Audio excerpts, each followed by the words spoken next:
Filipenses, capítulo de número 3. Nós vamos ler a partir do versículo de número 1. Eu quero que você tenha bastante paciência comigo, porque eu quero que você entenda realmente o texto que nós vamos ler. Às vezes, alguns textos bíblicos são de difícil entendimento. Eu entendo quando você diz assim, pastor, eu não entendo determinado texto que está dizendo. Ok, sem problema nenhum, é verdade, existem alguns textos que são difíceis de entender. Se você tem uma Bíblia que tem uma linguagem difícil, você pode adquirir uma Bíblia, a NTLH, a nova tradução na linguagem de hoje. O texto é Filipenses capítulo 3, NTLH, nova tradução na linguagem de hoje. Essa Bíblia que eu tenho aqui, ela tem vários tamanhos, do jeito que você quiser, letras maiores. A nova tradução na linguagem de hoje. E também a versão internacional. Também tem uma linguagem também simples de entender. Então, é interessante, quando gostamos de estudar a Bíblia, e todos devem gostar de estudar a Bíblia, nós temos em casa algumas versões da Bíblia. Às vezes você lê um texto numa determinada versão, Almeida, revista e corrigida, e você não compreende uma frase, uma palavra, aí você vai na nova tradução na linguagem de hoje, e você lê ali, e você vai ver que vai ficar bem mais claro, porque é numa linguagem mais contemporânea. Então é interessante, nós temos algumas versões da Bíblia Sagrada em casa. Os irmãos sabem que o Velho Testamento foi escrito na língua hebraica, e o Novo Testamento escrito na língua grega. Então são textos de 2000 anos atrás. O livro do Apocalipse, que foi o último livro a ser escrito, foi escrito no ano 90 depois de Cristo por João. Então, no idioma daquela época.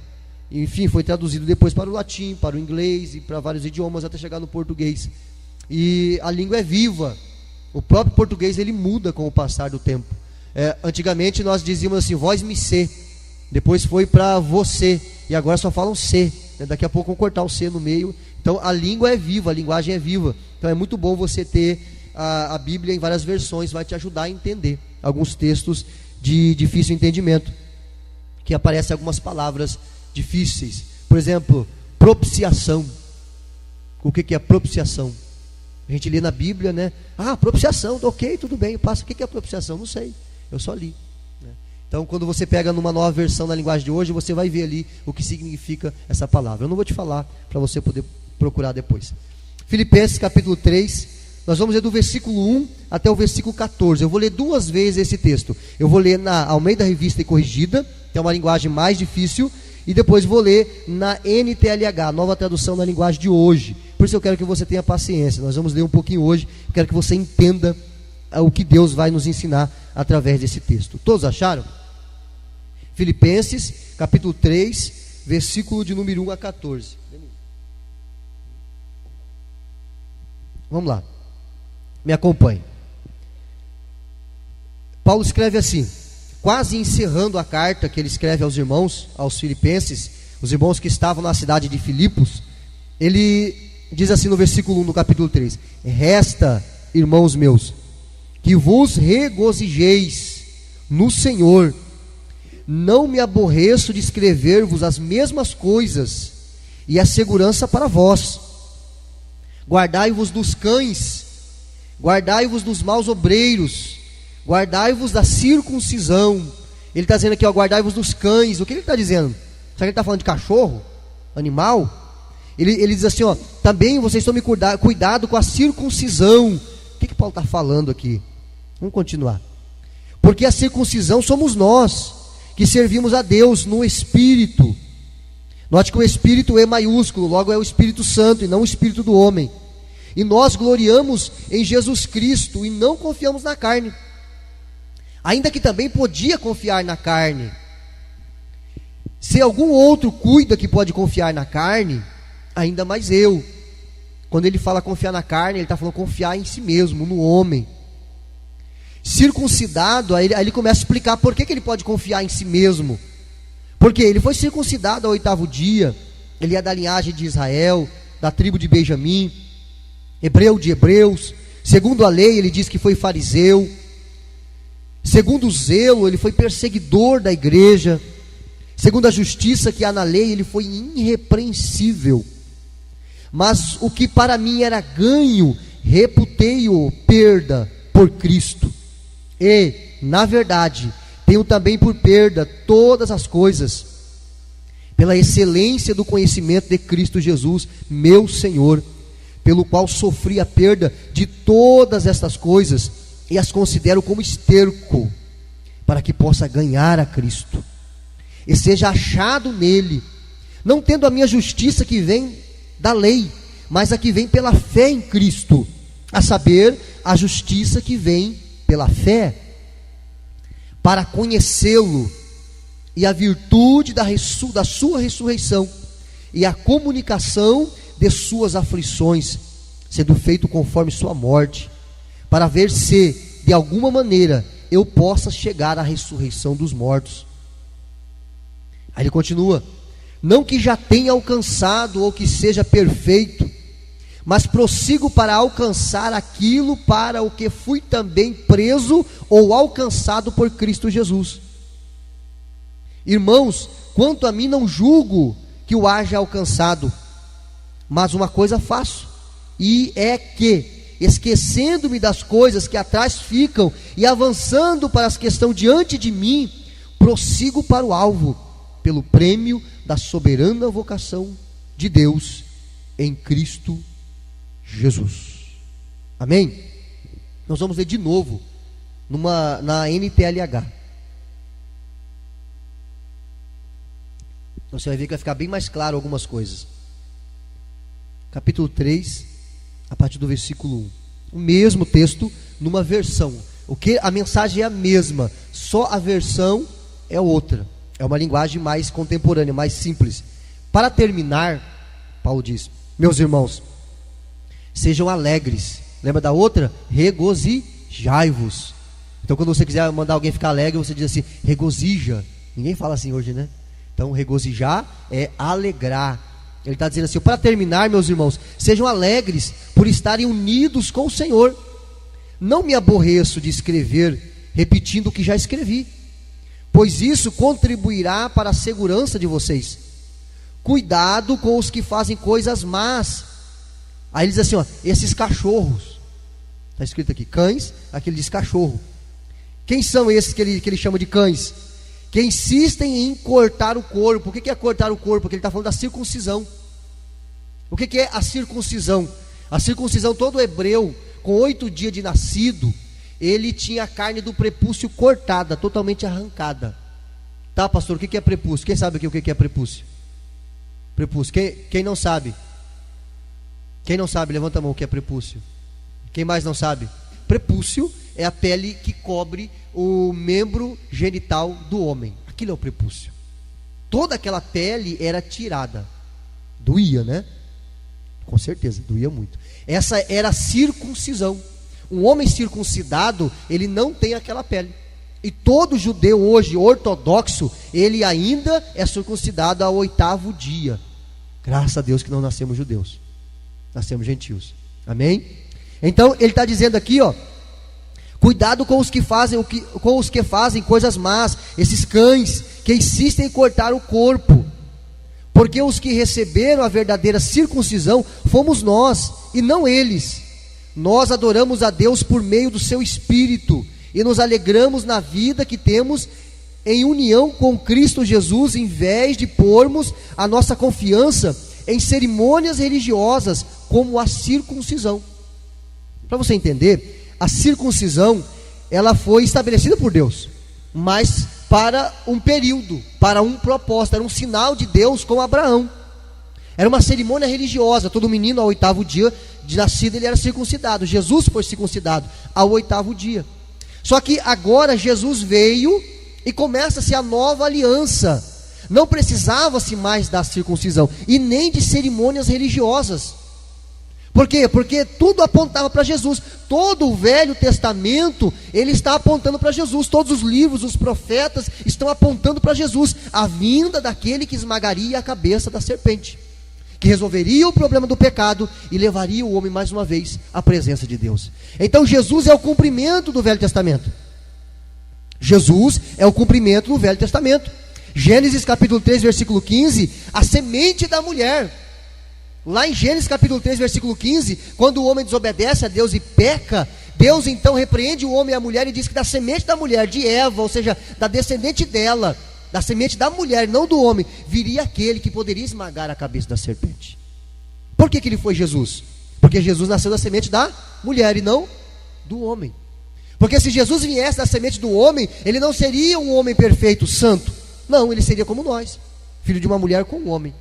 Mas Jesus não, ele é da semente da mulher. Então todo o Velho Testamento aponta para Jesus. Agora Jesus vem e os judeus não recebem Jesus. Crucificam ele e a morte de Jesus expia todos os nossos pecados, passados, presentes e futuros. E agora todos aqueles que vêm a Jesus e reconhecem que é pecador, que precisa de Jesus, que precisa do perdão de Jesus, todos esses que vêm até Jesus e reconhecem Ele como Salvador, recebem a salvação. É como se fosse um presente. É por isso que a salvação, ela é chamada de graça, um favor imerecido. Eu não merecia ser salvo. Você acha que eu merecia? Eu não merecia. É um presente de Jesus, de Deus para mim. Ele vem e me dá a salvação de graça. É só eu pegar e dizer: eu confio no que o Senhor fez por mim, Jesus. Agora imagina quando eu recuso esse presente de Deus. Eu não quero. Você já recebeu um presente e você recusou? Quem deu o presente se ofende, sim ou não? Assim é Deus. A salvação é um presente. Então quando Jesus vem, morre e ressuscita, morre pelo pecado de toda a humanidade, ainda assim os judeus queriam permanecer naquelas cerimônias religiosas, como a circuncisão.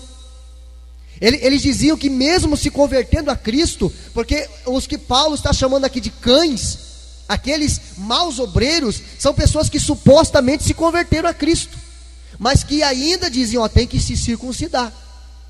Olha, Jesus realmente morreu pelos nossos pecados, realmente Ele pagou todo o preço, só que porém, nós não podemos deixar os ritos religiosos judaicos. Nós temos que nos circuncidar, nós temos que guardar o sábado, nós temos que participar das cerimônias religiosas, nós temos que obedecer os 10 mandamentos para sermos salvos. Só que Paulo está dizendo aqui, chamando esses cabras de cães, e dizendo assim, ele continua, eu vou ler o versículo 3 mais uma vez. Porque os que receberam a verdadeira circuncisão fomos nós. Porque Paulo diz depois em outra passagem que a circuncisão foi no nosso coração. A marca está no nosso coração. É no coração que fomos circuncidados, aonde ninguém pode ver, mas Deus vê. A verdadeira circuncisão, ele diz aqui, a verdadeira circuncisão foi feita no nosso coração. Então a circuncisão feita na carne do prepúcio era um símbolo, uma figura da verdadeira circuncisão que aconteceria no coração do homem e da mulher.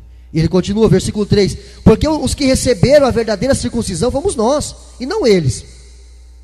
Nós adoramos a Deus por meio do seu Espírito, e nos alegramos na vida que temos em união com Jesus Cristo, em vez de pormos nossa confiança em cerimônias religiosas, como a circuncisão. Você vê que Paulo não era muito amante da religião, nem Jesus. Aí eu não entendo porque que algumas pessoas querem ser religiosas, porque se nem Jesus era religioso, nem Paulo era religioso, por que nós devemos ser religiosos? Jesus nunca pregou uma religião. Eu já ensinei aqui em mensagem que Jesus pregou um reino. Você não precisa se circuncidar, se cortar, guardar sábado, não comer carne de porco, ou ir na missa, ou vir no culto, ou não. Você não precisa de cerimônias religiosas. O que nós fazemos aqui é nos reunir como igreja para agradecer a Deus, exaltar ao Senhor pela salvação que Ele nos deu de graça. Se eu não for na igreja hoje, eu perco a minha salvação. Não é assim que funciona. A salvação é um presente de Deus para você. Você vem aqui por gratidão, para louvá-lo, para agradecê-lo pelo que Ele fez por você. E é muito bom estar aqui. E o texto continua dizendo assim: é verdade que eu também poderia pôr a minha confiança nessas coisas. Paulo dizendo, como na outra versão diz, eu posso confiar na carne. Confiar na carne é você deixar de confiar em Deus, confiar na religião, confiar em você. Ele continua: é verdade que eu também poderia pôr a minha confiança nessas coisas. Se alguém pensa que pode confiar nelas, nessas coisas religiosas, eu ainda mais tenho motivos para pensar assim. Por quê? Aí ele diz assim: porque eu fui circuncidado quando tinha 8 dias de vida. Sou israelita de nascimento, da tribo de Benjamim, de sangue hebreu.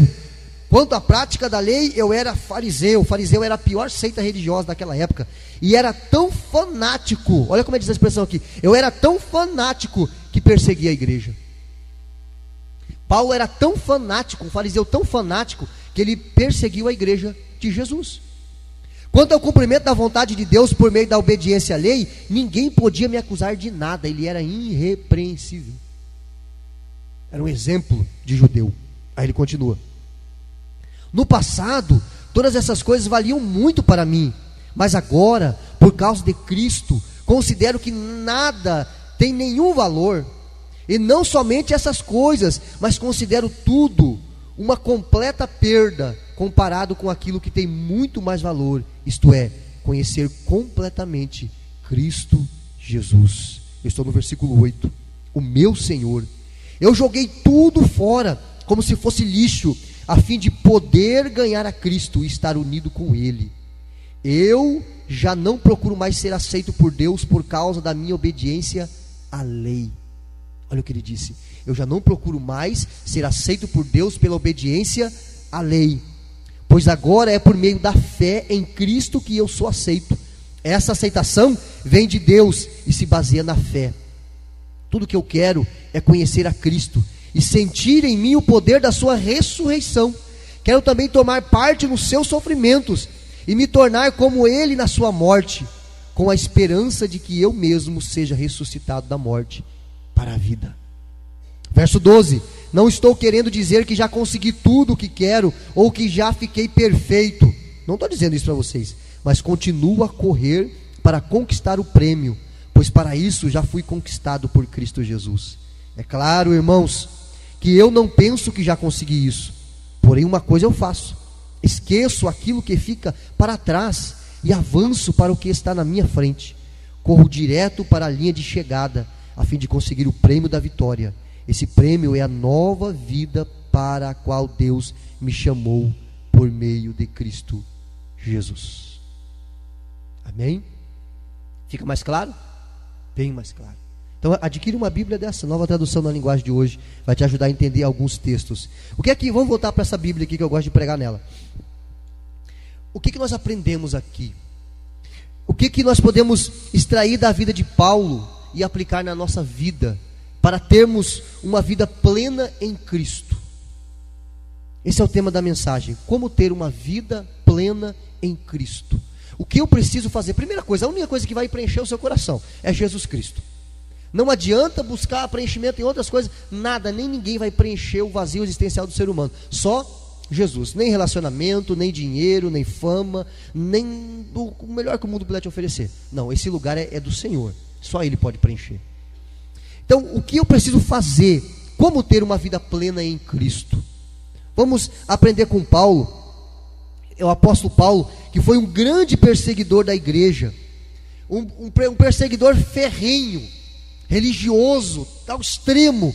Aí ele vai para Damasco com uma carta para prender os irmãos que estavam na igreja em Damasco. Aí quem aparece para ele?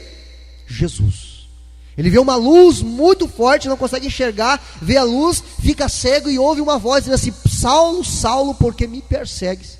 Duro é para ti recalcitrar contra os aguilhões. Jesus estava dizendo assim: difícil é para você lutar com quem tem mais força que você. Você não está perseguindo homens e mulheres, Paulo. Você não está perseguindo uma instituição humana. Você está perseguindo a igreja. E Jesus disse certa feita: as portas do inferno não irão prevalecer contra a minha igreja. Ou seja, minha, pronome possessivo. A igreja é de Jesus. Quando eu persigo a igreja, eu persigo Jesus. Jesus estava dizendo: Paulo, você não está perseguindo os irmãos, você está perseguindo a mim, porque eu sou o dono da igreja. Aí Paulo diz para ele: Senhor, quem és tu? Ele diz: sou Jesus. E a partir dali Paulo se converte e se torna o maior missionário que o mundo já viu. Um homem que, com 3 viagens missionárias e algumas prisões, ele evangelizou o mundo daquela época. O maior missionário que o mundo já viu. O homem que odiava Jesus, que perseguia a igreja, agora é o maior pregador do evangelho. E também o maior escritor do Novo Testamento, escreveu 13 cartas no Novo Testamento. Só Deus tem o poder de mudar o pensamento do homem. Só Deus tem o poder de mudar o coração do homem e da mulher, ninguém mais. Você pode falar bonito, você pode ter um português polido, se o Espírito Santo não convencer, não adianta. Tem que ter o agir do Espírito Santo. É o Espírito Santo quem convence. Ele usa você como instrumento para falar, porque ele precisa de uma boca.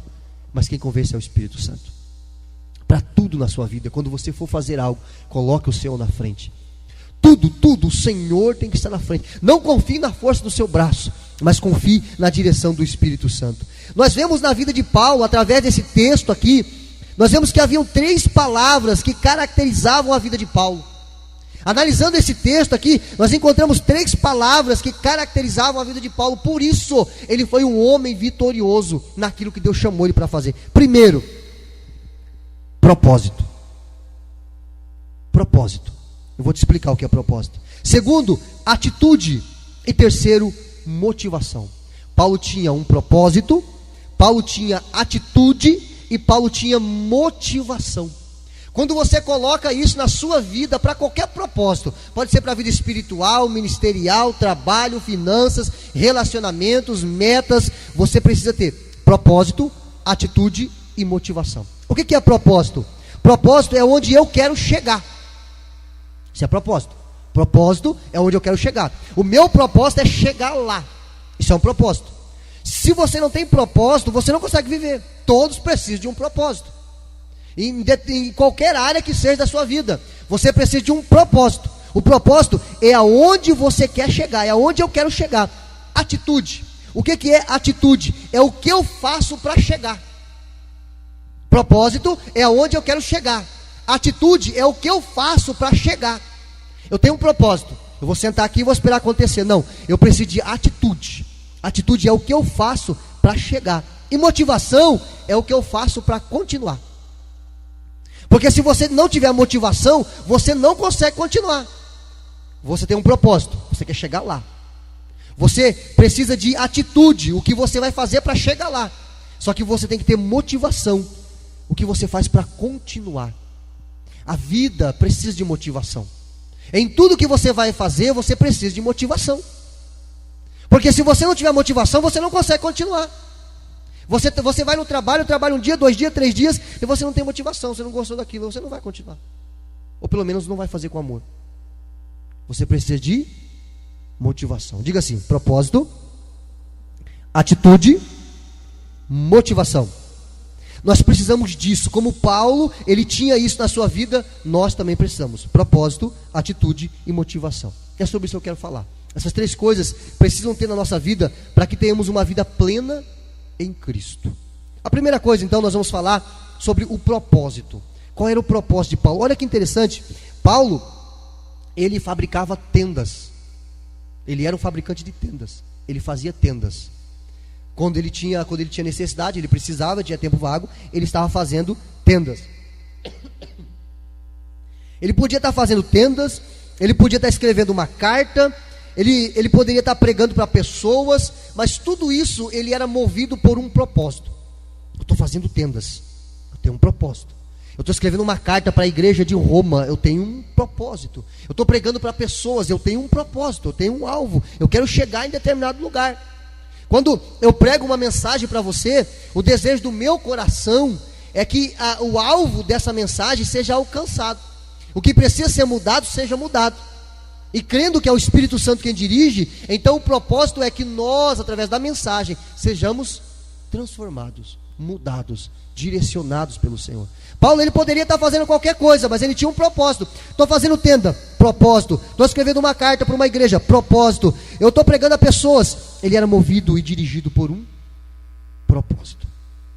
Quando você trabalha, quando você estuda, quando você se casa, quando você tem filhos, propósito. Qual é o seu propósito para os seus filhos? Qual é o seu propósito para o seu futuro casamento? Qual que é o propósito para o cônjuge que Deus preparar para você? Qual que é o propósito? O que vocês querem fazer? Aonde vocês querem chegar? Qual que é a meta de vocês? Em todas as áreas, precisa ser organizado. Como igreja, o que você quer fazer aqui na igreja? De que maneira você quer trabalhar nos ministérios? O que você tem liberdade. Sabe que eu ouvi uma coisa interessante do pastor Raimo, na reunião de sexta-feira lá em Giruá? Ele disse assim: eu nunca criei um departamento na igreja. Os irmãos é quem criaram. Chegaram no pastor, que tal a gente trabalhar nessa área aqui, um departamento assim, assim, Deus tocou no seu coração, está abençoado para fazer. Eu falei, puxa, que interessante. Que interessante. Então, propósito. A começar por igreja. Qual que é o propósito? O que você acha que você pode fazer para que Deus continue nos dando crescimento, abençoando os nossos cultos, abençoando a cidade? Qual que é o teu propósito? Propósito.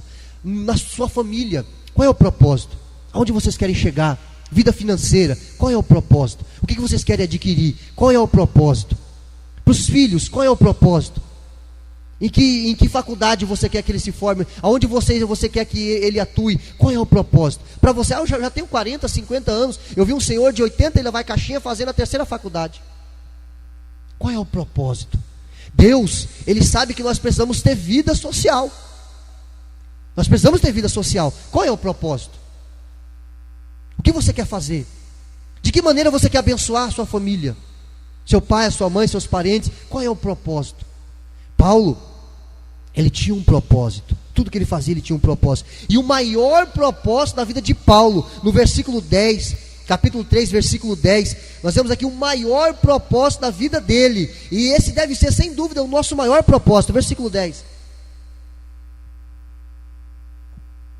de Filipenses, ele diz assim, para conhecê-lo.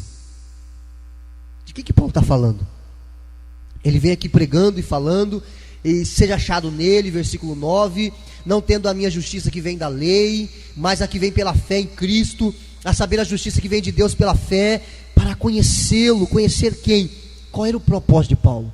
Conhecer a Cristo. Esse era o maior propósito dele. Mas ele já não conhecia a Cristo, ele queria conhecer a Cristo na sua plenitude. Esse era o maior propósito da vida de Paulo. Era isso que movia Paulo. Após a sua conversão, o que movia Paulo era isso: conhecer Jesus. Eu quero conhecer Jesus, eu quero estar com Ele, eu quero conhecê-lo intimamente, em toda a sua glória e a sua humilhação. Porque Jesus, Paulo escrevendo também em um determinado texto, ele diz que ele sendo como Deus, ele sendo Deus, não teve por usurpação ser igual a Deus, mas aniquilou-se a si mesmo, humilhou-se a si mesmo, vindo em forma de homem, e ainda em forma de homem ele se humilhou como homem. Deus deixou o seu trono, Jesus encarnou, o milagre da encarnação, nasceu de uma mulher virgem, viveu nessa vida, humilhou-se a ponto de morrer numa cruz. Ele disse assim: eu quero conhecer a Cristo na sua glória e na sua humilhação. Ah, que maravilha! Tem muitas pessoas que querem conhecer a Cristo só na sua glória, mas não querem conhecer a Cristo na sua humilhação. Precisamos conhecer a Cristo na sua glória e na sua humilhação. Tudo o que aconteceu na cruz, muitas coisas nós só vamos entender na eternidade, se conseguirmos entender. Mas Paulo está dizendo assim: eu quero conhecer, a minha meta é conhecer, é entender como que era lá antes dele vir, é entender o quanto ele sofreu na cruz, é entender como que a morte dele expiou o pecado de toda a humanidade. Eu quero entender isso, esse é o meu propósito, esse é o meu alvo. Paulo, após se converter, ele disse: é isso que eu quero, esse é o meu objetivo, conhecê-lo. O coração de Paulo pulsava, ardia, queimava com o desejo de conhecer a Cristo. Qual é o meu propósito? Qual é o meu propósito? Às vezes a mocinha, quando tem 14, 15 anos, 16 anos, 17 anos, e conhece o primeiro namorado, o mocinho, a primeira namorada, tudo que eles querem é se conhecer, é estar junto, ficam doidos para estar junto. Esse é o sentimento humano. Paulo está dizendo aqui, eu quero conhecê-lo, eu preciso, é o meu propósito, é a minha meta. Não importa se vai demorar 30 anos, 40 anos, mas quando eu morrer, eu vou estar com Ele. Eu quero conhecê-lo. Eu tenho uma notícia boa para te dar. Você vai passar toda a sua eternidade com o Senhor Jesus. E quando você estiver lá com 20 trilhões de anos do lado dele, experimentando toda a eternidade, toda a glória, você só vai estar na introdução de tudo aquilo que Ele pode te mostrar. Qual é o lugar mais lindo que você já foi na face da terra? Qual é o lugar mais bonito que você já viu, que você sentiu mais prazer, que você sentiu? Que maravilha, não dá vontade de sair daqui. A Bíblia diz assim: aquilo que o olho não viu, o ouvido não ouviu, não subiu à mente do ser humano, são essas coisas que Deus tem preparado para aqueles que o amam. Você pode comparar com aquilo que você viu de mais glorioso na terra. A Bíblia está dizendo que o seu olho não viu ainda nada parecido, e nem seu ouvido ouviu. É muito maravilhoso.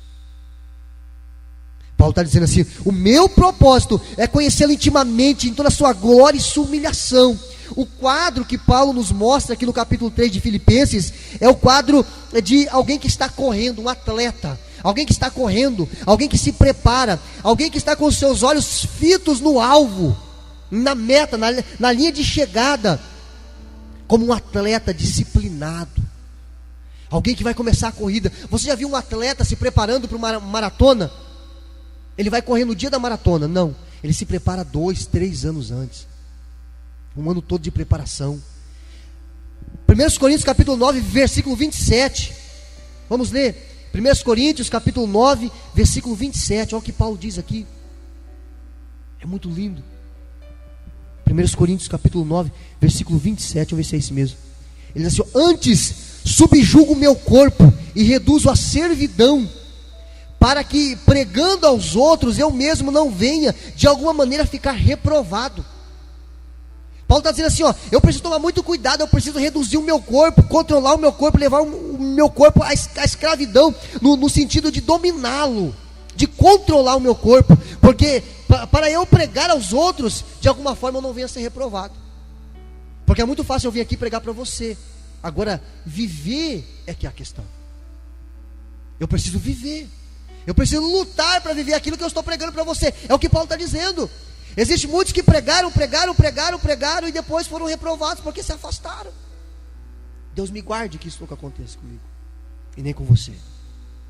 Paulo está dizendo aqui, voltando lá em Filipenses, ele diz que ele cuida do corpo, ele reduz o corpo à escravidão. De que maneira? Para que ele não seja reprovado, para que ele vá até o fim dessa corrida.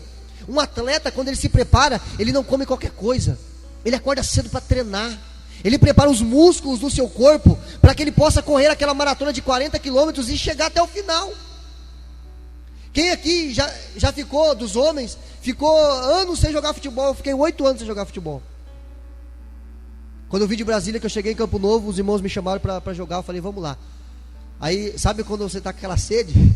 Joguei 1 hora direto. Pergunta para Denise. 3 dias depois eu não conseguia virar o pescoço na cama. Eu fiquei entrevado. Porque o meu corpo não estava acostumado. Ser rico não foi com você. O meu corpo não estava acostumado. Foi terrível, eu não conseguia me mover na cama. Eu dizia assim, amor, me empurra que eu quero virar para cá, porque meu corpo estava todo entrevado, isso aqui travou tudo. Porque eu não estava preparado. Paulo está dizendo assim que ele usa Filipenses aqui como um atleta que se prepara para uma corrida, e ele se prepara todo aquele ano para aquela corrida, e ele está no meio das pessoas que vai sair na largada, e o alvo dele é a chegada, é o troféu, é pegar no troféu e erguer para cima e dizer, eu venci. Esse é o alvo de Paulo. Esse é o propósito dele. Qual é o seu propósito? Aonde você quer chegar? Como homem, como mulher, como esposo, como filho, como profissional? Aonde você quer chegar como servo de Jesus Cristo? Qual é o seu propósito? Nunca é tarde. Paulo tinha um propósito. Ele dizia assim, eu vou disciplinar o meu corpo. Sabia que quando você ora, você disciplina o seu corpo? Quando você jejua, você disciplina o seu corpo. Quando você lê a Bíblia, você disciplina o seu corpo. Porque quando você lê a Bíblia, quem leu a Bíblia aqui nunca sentiu sono? Levante a mão, quem leu a Bíblia nunca sentiu sono? É uma batalha para você ler a Bíblia. Você está assistindo futebol ali, sono nem pensar, né? Está assistindo um filme, sono nem pensar. Novela, perdão a palavra, da palavra, mas umas pragas de novela que tem, que só ensina porcaria. No sono não vem. Aí quando a gente vai ler a Bíblia, é todo aquele que luta. Às vezes a página está até manchada, né? Porque a baba já pingou ali. Quem nunca passou por isso? Por quê? Porque você precisa disciplinar o seu corpo. O seu corpo não quer ler Bíblia. O seu corpo não quer ler Bíblia. O seu corpo não quer orar. O seu corpo não quer jejuar. De jeito nenhum. O corpo, ele se relaciona com a terra. Ele quer os prazeres da terra. Quer os prazeres da terra. Agora, a sua alma, que é você, precisa de Deus. Precisa de Deus. E na oração e no jejum, o seu espírito, que é a parte que se relaciona com Deus, precisa estar orando. Quando você dobra os seus joelhos, o seu espírito se dobra diante de Deus, e aquilo vai policiando, disciplinando o seu corpo. E está difícil, o joelho está doendo, já foi aqui 5 minutos, meu Deus, parece que foi 1 hora, mas você está de joelhos. 10 minutos, parece que foi 2 horas, mas você está de joelhos e clamando, Senhor, tem misericórdia. Senhor, 15 minutos, já foi 3 horas, não, 15 minutos ainda. Parece que você vai trabalhando aquilo. Só que quando os músculos do seu corpo acostumam, é como se você estivesse se preparando 1 ano para uma corrida. A oração é assim. Você começa orando devagarzinho. É difícil orar 1 hora, é difícil. Mas quando você disciplina o seu corpo, é mais fácil. Aí você consegue orar 1 hora, 2 horas, 3 horas. Você jejua uma manhã, não vou comer nada até o meio-dia. Vou só tomar água ou sem água, depende do propósito que você quer fazer. Aí daqui a pouco você consegue jejuar um dia. Daqui a pouco você consegue jejuar 1 dia e meio, um final de semana. Quando você conseguir fazer isso, irmão, é fantástico.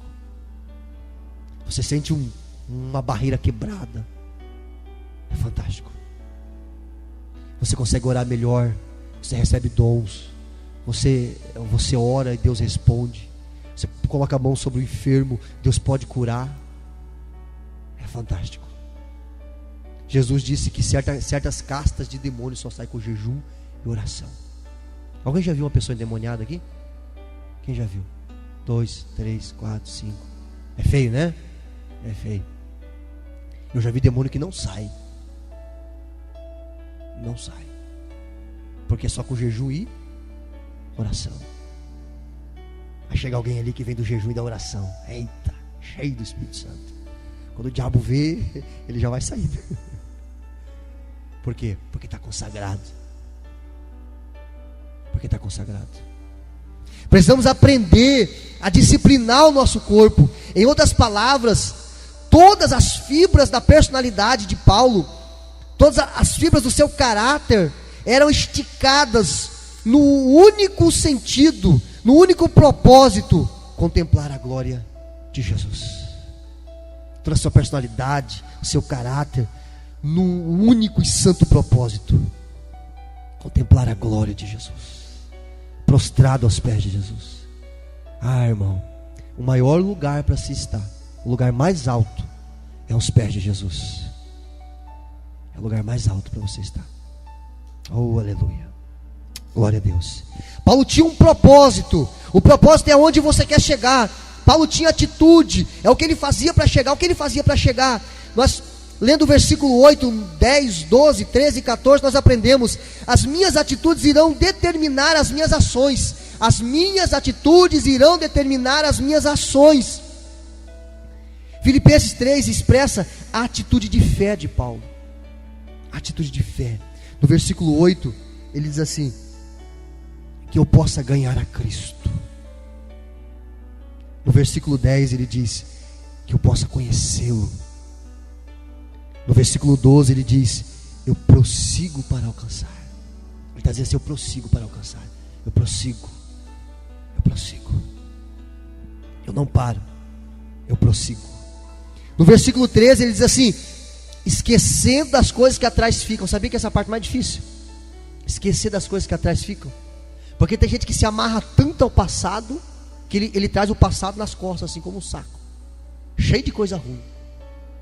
Interessante que quando nós lemos a carta de Pedro, a primeira carta, capítulo 5, versículo 6 e 7, ele diz assim: humilhai-vos, pois, debaixo das potentes mãos de Deus, para que a seu tempo ele vos exalte, lançando sobre ele toda a vossa ansiedade.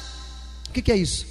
É aquele saco de lixo que você leva nas costas, com tudo aquilo que te traz ansiedade. Os traumas do passado, as palavras ruins que você ouviu, as palavras que te colocaram para baixo, as coisas que te fizeram ficar triste, as pessoas que entristeceram você, as pessoas que traíram você, as pessoas que mentiram para você, as pessoas que disseram que você não ia vencer, que você não ia conseguir, que você não ia ser ninguém, que você não ia ser nada. E aí você colocou tudo naquele balaio, naquele saco. Aí você está com aquele fardo pesado nas costas.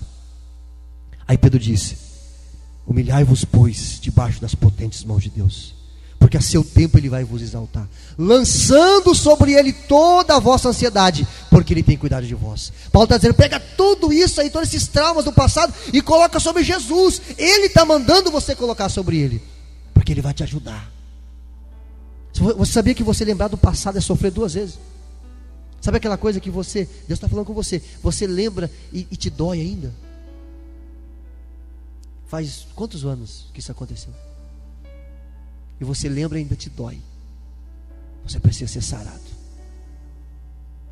Esquecendo-me das coisas que atrás ficam. Passou. Se eu voltar lá atrás, eu vou sofrer de novo. Eu não posso viver de passado. Aquele ditado lá fora que vive de passado é museu. Passou. Eu tinha tudo para ser um jovem traumatizado. Quem já ouviu aqui o meu testemunho? Eu sou fruto de um estupro. Minha mãe com 17 anos de idade foi estuprada, ficou grávida de mim. Não conheço meu pai. Era para ser um cara, mas não. Para que eu vou ficar sofrendo com isso? Se eu tivesse a oportunidade de conhecer meu pai, eu sei que ele já morreu, eu não conheci, eu ia dizer para ele, eu te perdoo. Porque afinal de contas, foi um crime? Sim, foi. Mas Deus me trouxe à existência. Tente tirar proveito das suas frustrações. Faça isso. Esquecendo as coisas que ficam para trás. Aí no versículo 13 ele diz assim, ó, avançando para as que estão diante de mim. Se coisa ruim ficou lá atrás, tem coisa boa lá na frente. Amém? Tem coisa boa para você lá na frente. Paulo está dizendo, eu esqueço das coisas que ficam atrás e eu avanço para as que estão diante de mim. Eu vou, atitude de motivação, de fé, eu continuo. Tem coisa boa lá na frente para acontecer. Tem gente que só solta palavras negativas. Ah, mas não vai dar certo. Engraçado, aconteceu uma coisa interessante. Quando eu morava lá em Santo Ângelo, uma menina chamada Rossana, um dia você vai poder conhecer ela, a gente vai trazer ela aqui para ela cantar. Amiga da Denise, minha amiga, casou com um pastor amigo meu. Ela era viúva, casou com ele. Os dois jovens, ela ficou viúva muito cedo. Perdeu o marido no acidente de moto. Passou-se o tempo, Deus preparou um jovem abençoado, pastor, solteiro também, casou com ela. São uma bênção os dois. E ela não sabia cantar, era uma negação para cantar, desafinada até o osso. E a Denise começou a ajudar ela, ajudar. E um dia ela disse o pastor dela disse para ela, olha a visão do pastor. Disse, essa aí nunca vai aprender a cantar. Não vai cantar nunca. Sabe onde ela cantou esse ano? Nos Gideões. Conhece os Gideões? Ela cantou nos Gideões. Você pode entrar no YouTube lá, Rossana Nascimento. Cantou nos Gideões. Eu queria olhar para a cara do pastor. As pessoas têm a mania de frustrar os sonhos das pessoas. Para que isso? Pega essas palavras negativas, jogue fora e olhe para frente. Tem coisa boa para acontecer lá na frente. Tem coisa boa de Deus para acontecer na sua vida lá na frente. Deixa eu passar para lá, olhe para frente. Você não está vendo, mas tem muita coisa boa para acontecer lá na frente. Levanta sua mão direita se você toma posse dessa palavra. Diga assim, eu creio. Tome posse dessa palavra em nome de Jesus. Avançando para as coisas que estão diante de mim. Aí no versículo 14 ele diz assim, prossigo para o alvo. Prossigo para o alvo. É como se ele estivesse correndo. Ele está correndo. Ele está. O alvo. A faixa de chegada. Quando aquela faixa bate no peito, você diz, cheguei. E você pega o troféu e você levanta. A minha recompensa. Eu venci. Paulo, ele tinha um propósito. Ele tinha atitudes. E ele tinha motivação. Motivação. Observe no versículo 14. Ele diz assim, ó. Versículo 14. Do capítulo 3 de Filipenses. Prossigo para o alvo. O que é que pode fazer alguém prosseguir? Motivação. Já viu aquelas palestras motivacionais? Aqueles vídeos motivacionais? Quem já viu aquele do ratinho? A ratoeira pega o ratinho, aí parece que tudo está acabado, né? Ele está com a mãozinha assim. Acabou tudo. Aí daqui a pouco começa a tocar aquela música do filme do Rambo. Pam, pam, pam, pam. O ratinho começa a malhar. E se levantar. Aí tem esperança. Quando você acha que está tudo perdido, motivação. Paulo está dizendo assim, eu prossigo. A palavra prossigo, observe a expressão, eu prossigo. Ele não diz assim, às vezes eu dou um passo, às vezes eu dou outro para trás. Não, ele está dizendo, eu prossigo. Ainda que eu vou de arrasto, mas eu prossigo. Eu prossigo. É como se você estivesse numa guerra e você quisesse vencer, você quisesse chegar do outro lado, ainda que você chegue sem um braço, sem uma perna. Mas eu prossigo, eu continuo, eu vou chegar. Motivação. Eu preciso de motivação. Tudo na vida é motivação. Tudo na vida é motivação. Eu preciso de motivação. Olha que interessante. O que é que motivava Paulo a continuar? O que é que fazia? Irmãos, pensa a vida de Paulo. O homem que foi chicoteado várias vezes. Prisões, ele perdeu o número de vezes, de quantas vezes ele ficou preso em prisões fétidas. Naufrágios, 1 ou 2 ou 3 naufrágios. A serpente mordeu ele, ele foi pegar lenha para acender fogo na ilha de Malta, veio uma serpente e mordeu ele. Os bárbaros daquela ilha disseram assim, com certeza ele realmente é um criminoso, porque olha só, ele escapou do naufrágio, mas não escapou da justiça de Deus. A serpente mordeu ele, a víbora, vai morrer. Aí ficaram rodeando Paulo assim, esperando ele inchar. Ele inchava, e Paulo não inchava. Ele chegou, pegou a serpente e balançou no fogo assim, a serpente morreu queimada. A serpente morreu quando mordeu Paulo, mas Paulo não morreu. Amém? Quando você tem um propósito, quando você tem atitudes, quando você é motivado por aquilo que motivou Paulo, você não morre antes da hora. As promessas de Deus se cumprem primeiro. Amém? O que é que motivava Paulo? O que fazia Paulo prosseguir? A soberana vocação. O que é isso, pastor? Soberana vocação refere-se à vida eterna. Paulo foi arrebatado ao terceiro céu. Ele viu como que era maravilhoso lá. Aí quando ele voltou, ele disse assim: eu vou fazer de tudo para chegar lá, porque é muito bom. Quem já ouviu aqui testemunho de alguém que teve a experiência de ser arrebatado no corpo?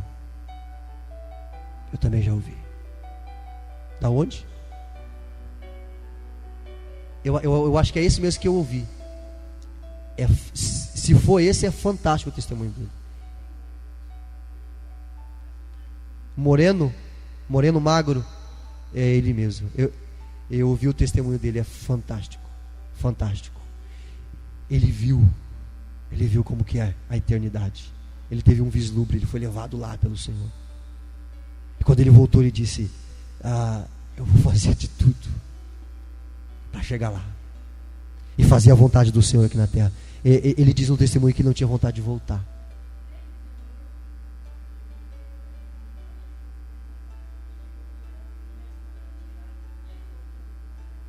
É esse mesmo. É esse mesmo. Não deixou sepultar.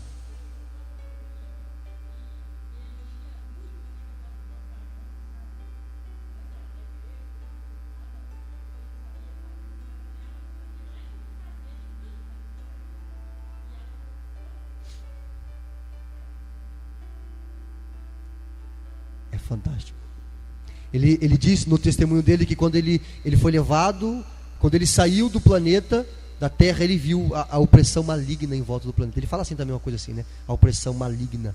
Porque a Bíblia diz que os principados e potestades estão nas regiões celestiais, nos ares, oprimindo o planeta Terra, causando acidentes, causando criminalidade, causando a homossexualidade, causando coisas terríveis que assolam a humanidade.